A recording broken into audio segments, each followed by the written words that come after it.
Lorsque le tatoueur et antiquaire Gregory May a disparu de la petite ville de Bellevue, dans l'Iowa, en 2000, personne ne l'a vraiment remarqué, en partie parce qu'il était nouveau en ville et que les voisins ne le connaissaient pas, ni lui, ni ses habitudes. Avec peu de pistes et aucune véritable information sur sa disparition, les autorités ont été déconcertées dès le début de l'enquête. C'est alors qu'une enquêtrice civile nommée Ellen Leach s'est impliquée et a aidé à découvrir la vérité sur ce qui s'était réellement passé des années plus tôt.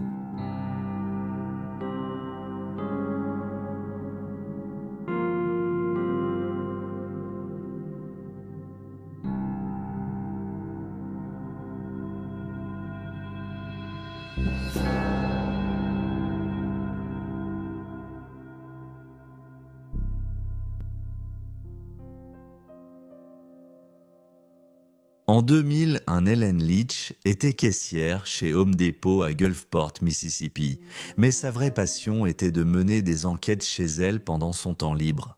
Ellen fait partie du Doe Network et elle est l'une des quelques 500 détectives amateurs de tous les États-Unis qui passent leur temps libre à fouiller des bases de données à la recherche de profils de personnes non identifiées pouvant correspondre à des affaires non résolues de personnes disparues. En 2006, elle a déclaré à Columbia Broadcasting System News « Nous avons tant de personnes non identifiées dehors. Elles ont besoin de retrouver leur nom. Leurs familles doivent connaître ce qui leur est arrivé. » Ellen a commencé à enquêter en amateur à la fin des années 90 après la disparition de ses deux jeunes cousins. En 1995, les frères et sœurs ont disparu et ce n'est que plus tard que la vérité a éclaté. Leur mère les avait noyés. Ellen s'est ensuite intéressée aux affaires de Jane et John Doe pour offrir une clôture aux familles et leur indiquer où se trouvent leurs proches. Selon tous les témoignages, elle associe très bien les images de reconstitution à celles de personnes disparues, repérant souvent des similitudes dans les sourcils, la ligne des cheveux et le profil du nez au menton. Elle a noté que comparer chaque détail prend du temps, même si les méthodes d'Ellen fonctionnent bien. Cependant, dans certains cas de personnes non identifiées, les reconstitutions ne sont pas disponibles. Dans ce cas, elle a déclaré que cela ne l'empêche pas de chercher des réponses. J'ai tendance à me fier davantage à la distance qu'à tout autre critère. En 2005, elle a pu identifier un corps retrouvé dans un canal de Miami uniquement grâce à la distance. Elle a fouillé dans les dossiers des personnes disparues et est tombée sur celui de Robert Ezel. Le corps retrouvé était à seulement 32 km du lieu où Robert a été vu pour la dernière fois. Le talent d'Ellen pour identifier les disparus non identifiés est reconnu par les forces de l'ordre, dont l'enquêteur Darren Vasiga. Darren a fait remarquer qu'Ellen en savait plus sur ce qui se passait dans ses comtés côtiers que nous lorsque nous avons commencé. Ses bonnes relations avec les enquêteurs lui permettent de recevoir sans problème leur dossier d'enquête. Darren a ajouté « Elle m'envoie sans cesse des emails et m'appelle pour que je retrouve un dossier, et j'aime ça. » Lors de son interview avec Columbia Broadcasting System News en 2006, Ellen travaillait sur le cas d'une adolescente non identifiée, assassinée en 2003. Après avoir été tuée, son corps a été mis dans un sac poubelle et puis dans un sac de sport et jeté derrière un restaurant. Un chiffon a été retrouvé dans sa gorge lorsque son corps a été découvert 10 jours plus tard. Jane Doe a été identifiée plus tard cette année comme Yesenia Becerra Cezambe. Elle était originaire du Mexique et vivait avec un ami de la famille à Castro Valley, en Californie, lorsqu'elle a été tuée. Le seul suspect dans son affaire est ce même ami de la famille, Miguel Castaneda, qui a fui les États-Unis après sa mort. En 2017, il se cachait au Mexique, soutenu par sa famille. Castaneda travaillait dans le restaurant où son corps a été retrouvé. Même si le meurtre de Yesenia était encore enquêté, en 2006, Ellen venait de voir une affaire résolue récemment, en partie grâce à son travail acharné. Celle de Greg May, âgé de 55 ans. Greg était un tatoueur qui avait passé plus de 20 ans à gérer sa propre boutique à Lake Geneva, dans le Wisconsin.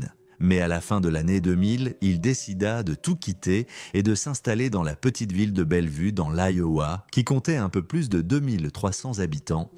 Pendant son temps libre, Greg collectionnait et vendait des antiquités. Il avait un bon œil pour les objets de la guerre de sécession et aimait visiter les magasins d'antiquités et les marchés aux puces à la recherche de pièces du 19e siècle qu'il ramenait chez lui et cachait dans une vieille valise abîmée, choisie pour dissimuler la valeur de son contenu au cas où quelqu'un s'introduirait chez lui.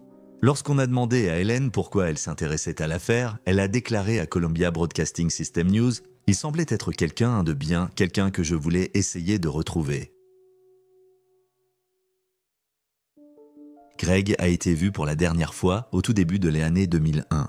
Bien que ses enfants, Don et Shannon, et son ex-femme vivaient en Californie, il n'a jamais cessé de rester en contact. Don se souvient, nous avons toujours été une famille soudée, même avec la distance qui nous séparait. C'est cette proximité qui les a alertés d'un problème lorsque Greg n'a plus donné de nouvelles pendant plusieurs semaines. Au début, ne pas avoir de nouvelles de Greg, 55 ans, pendant quelques jours en janvier, ne semblait pas inquiétant, car il voyageait souvent hors de l'État pour chercher des antiquités. Il avait aussi évoqué l'idée de peut-être déménager en Floride, et ses enfants se demandaient s'il était parti hors de la ville pour visiter une propriété. Mais au fil des jours qui sont devenus des semaines, ils ont compris que quelque chose n'allait pas. Don a déclaré aux médias « Plus nous essayions de le contacter, plus il était clair que personne n'avait eu de ses nouvelles et il ne réapparaissait pas. » Peu de temps après, les enfants de Greg ont découvert que la maison de leur père était vide et que son téléphone avait été coupé. Inquiets, ils ont contacté la police de Bellevue qui a lancé une enquête sur sa disparition soudaine. Ce n'était pas facile. L'homme de 55 ans nouvel arrivant était inconnu des habitants qui ignoraient ses habitudes. Ils n'avaient même pas vu qu'il avait disparu. Un indice finirait par apparaître quelques mois plus tard, en mars, lorsque son véhicule a été retrouvé à 227 km de Bellevue sur un parking dans l'Illinois. Son portefeuille avait été abandonné à l'intérieur.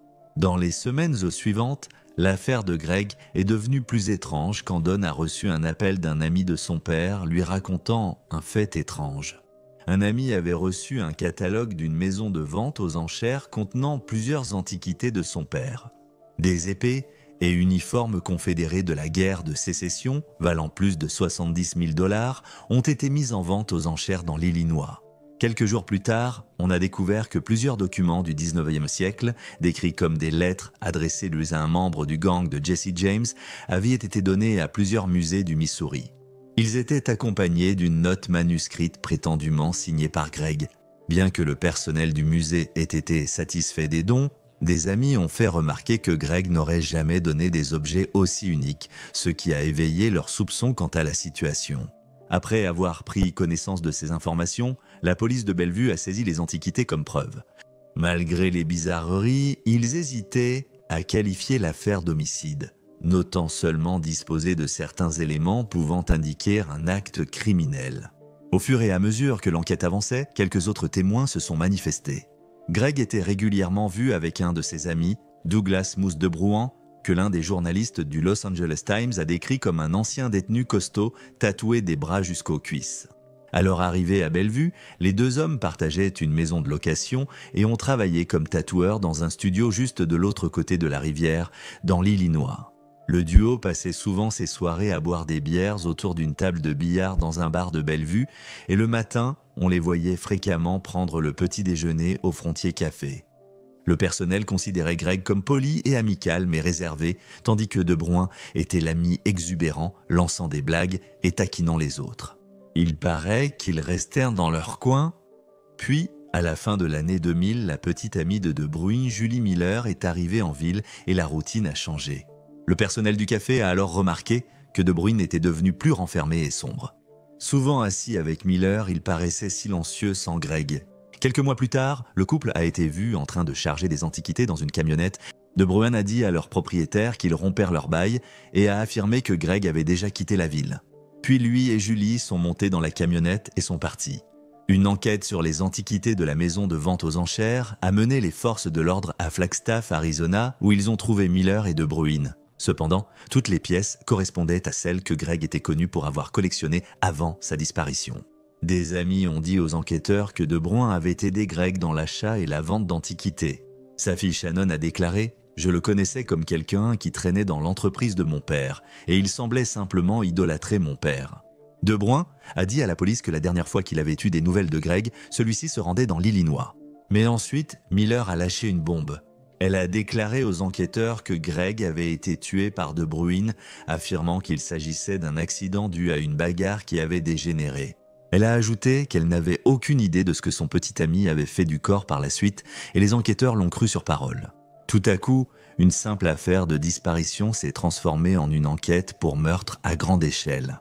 Les détectives n'ont pas hésité. Ils ont contacté Don et Shannon pour leur annoncer que leur père ne rentrerait pas à la maison. Ils ont conclu que le mobile du meurtre était la collection d'antiquités de Greg, évaluée à plus de 250 000 $, soit près d'un demi-million aujourd'hui.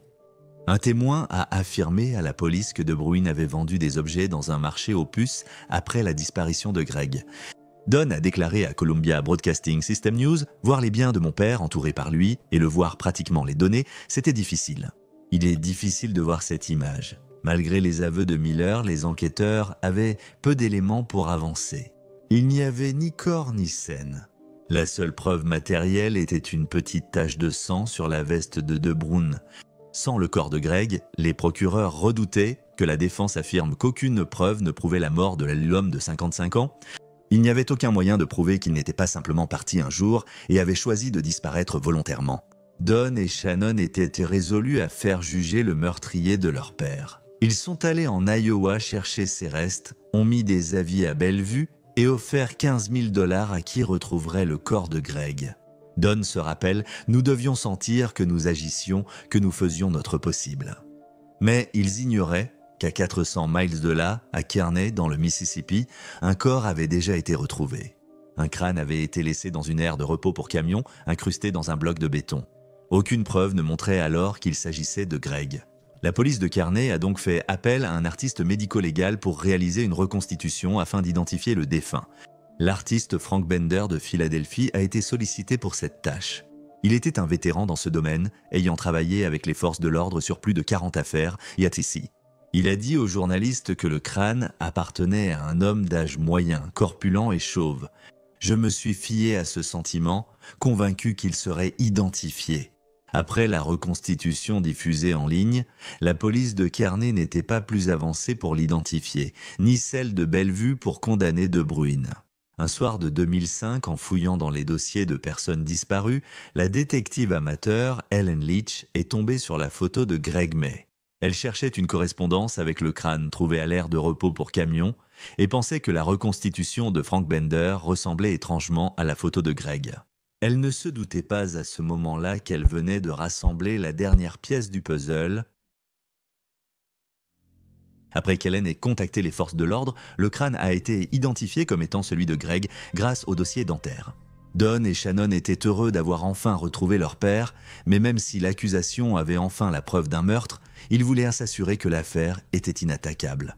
En raison de leur désir de voir De Bruyn traduit en justice, ils ont offert à Miller l'immunité de poursuite en échange de son témoignage contre son petit ami. Don a déclaré aux journalistes « Les procureurs pensent avoir dû pactiser avec le diable pour poursuivre De Bruyn. » Miller a avoué la vérité après la conclusion de l'accord.